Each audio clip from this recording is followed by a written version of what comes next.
Hello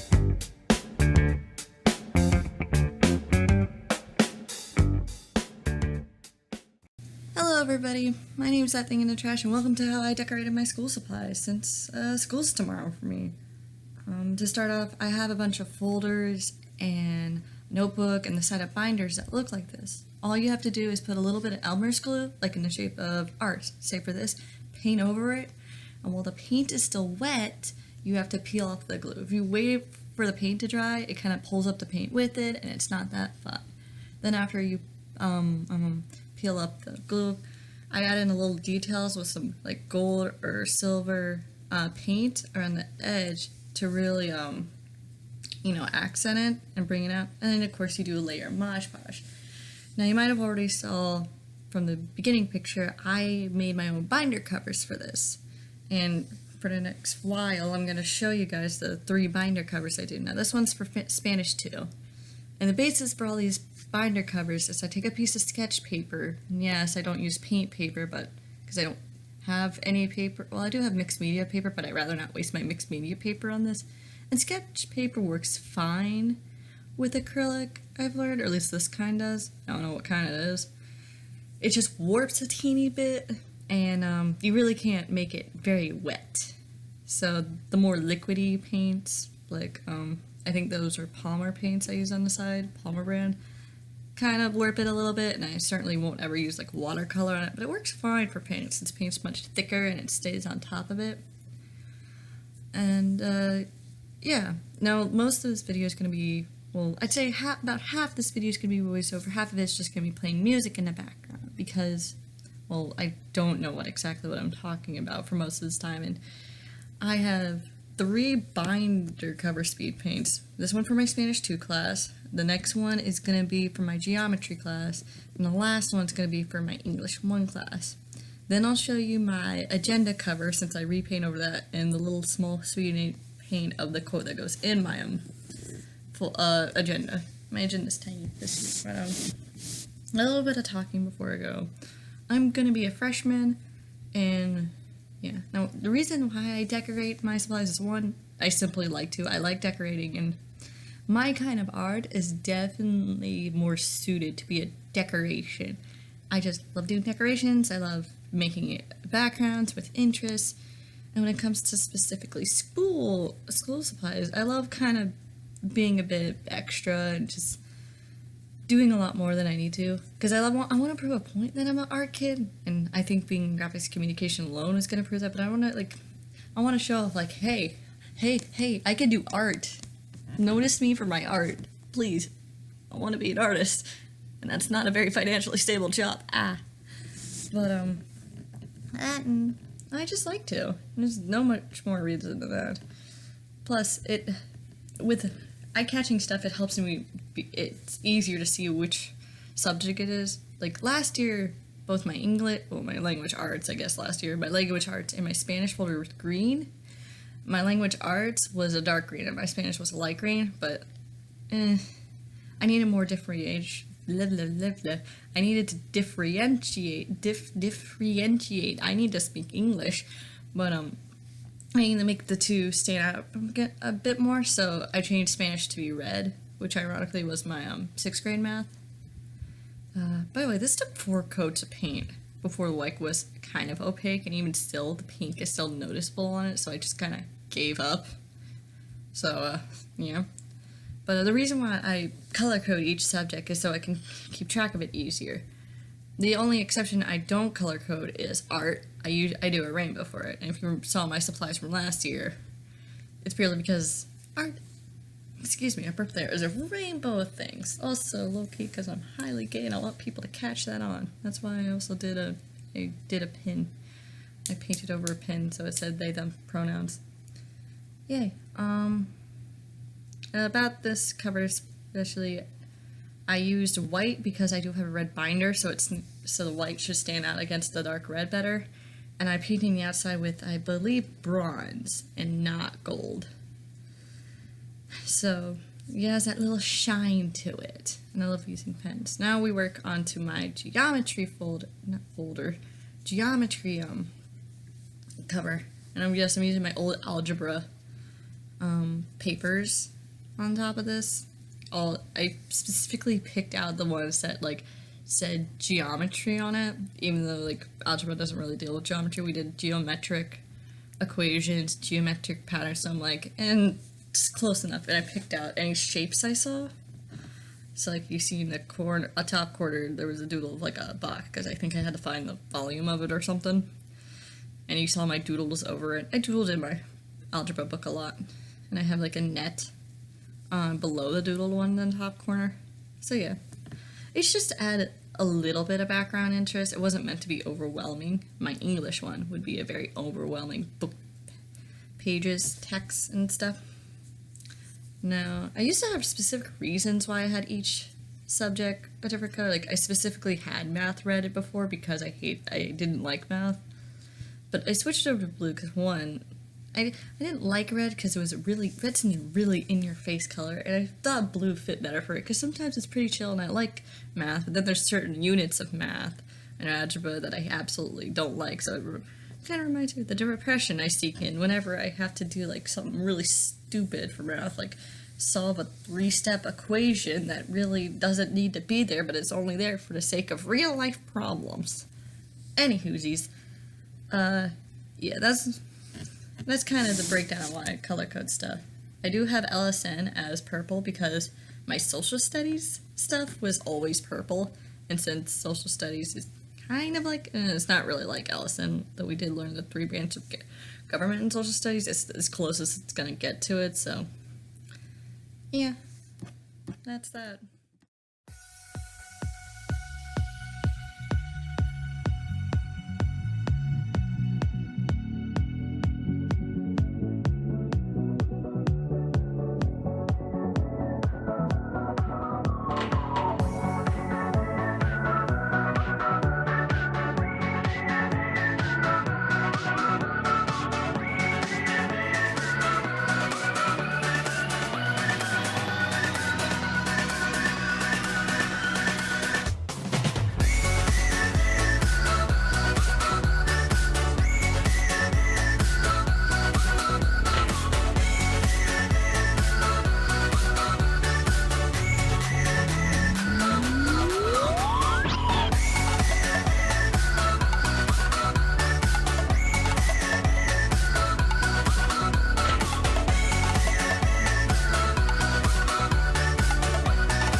So another quick thing about school supplies I figured I should mention is like I hope there's like zero pressure to actually have decorated school supplies or buy like $5 freaking composition books just because they have like pretty dots on them.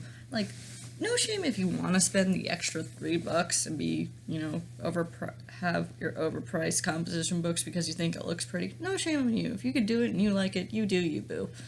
And there's no shame to have to like decorate to be the most elaborate and pretty thing in the world.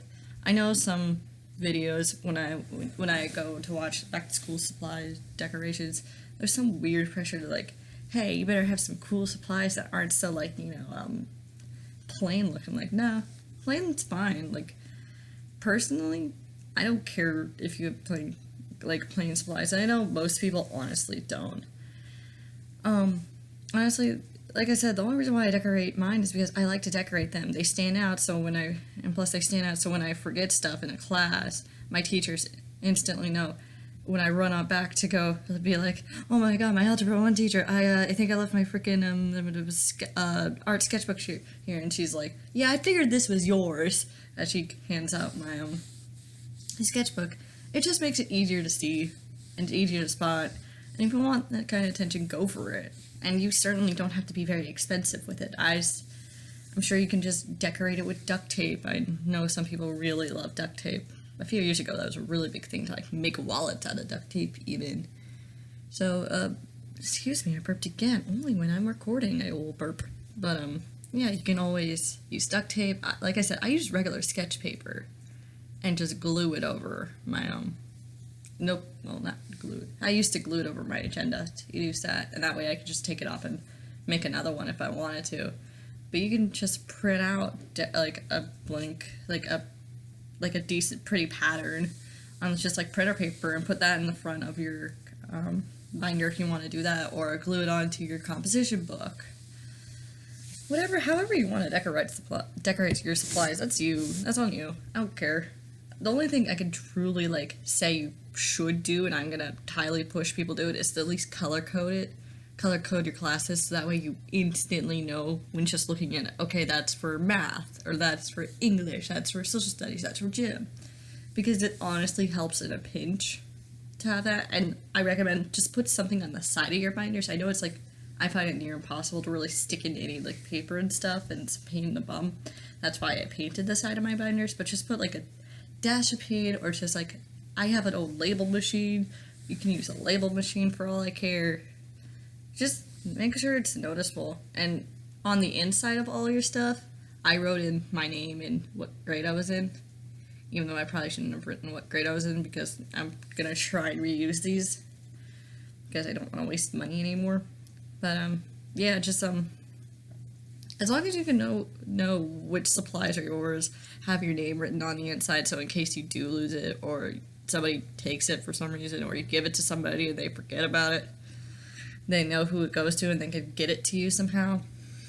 As long as you do that, I really see no reason to really worry about what they look like. Yeah.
apart.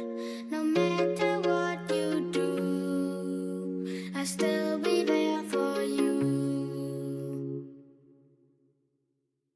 And to finish off my agenda decorating, I decided I was gonna put a little quote in the, in the weekly sort of planning section, whatever you're supposed to call it. Reason being is, in my old agendas at middle school, it was not only was it bigger, it was like a full page, and you had dedicated boxes for each subject. But on the top, right beside your I think your weekly this week sort of planning thing, it would say a little quote, and it'd be from famous people, old dead people. One of them was even from Donald Trump. I wanted to die a little bit when I saw that. But I always liked those little quotes, and they were nice. So I decided to kind of keep going with that. I would make a little index card and have it flip up so I could view the stuff underneath it, since it would cover my weekly goals and I think the Monday of my planning. I have something in my nose, I'm sorry. And so I decided for the first week I would just go with something simple to keep calm and smile, because I didn't feel like looking up inspirational quotes or school quotes. And I figured it'd be pretty fitting, because it's hard for me to smile, especially it's going to be really hard for me to smile and be optimistic my first few days, because I'm going to get lost most likely, because North Point's a giant school. It's not 3 stories like I once thought it was. It's only 2, but it's still huge, and I can't get over that. It's huge. I'm probably going to get lost, and there's going to be so many new people. I'll hardly recognize people. I'm going to have to try and interact with new people, make new friends. So I figured sort of a keep calm and smile is a nice reminder for me to calm down and not be an anxious mess like I always am, and smile every once in a while. Not only is smiling nice and makes me look friendly, it's important to smile, because if bad comes to work, fake it till you make it. Pretend you're happy. Pretend you're not dying on the inside. It might work. It should eventually. I hope so. Yeah. I'm dying. But, no joke though. All joking aside, I'm gonna be nervous as hell. And I will probably mention this in the vlog I'll be making actually tomorrow, since I'm recording this voiceover the day this should be going up, and the day before school starts for me. I'm gonna be nervous. I'm gonna have to interact with people and go on 4 buses just to get everywhere. But whatever. Anyway, thank you for watching. Here's all my supplies again. I hope you like the video, and I hope you guys have a wonderful time at school.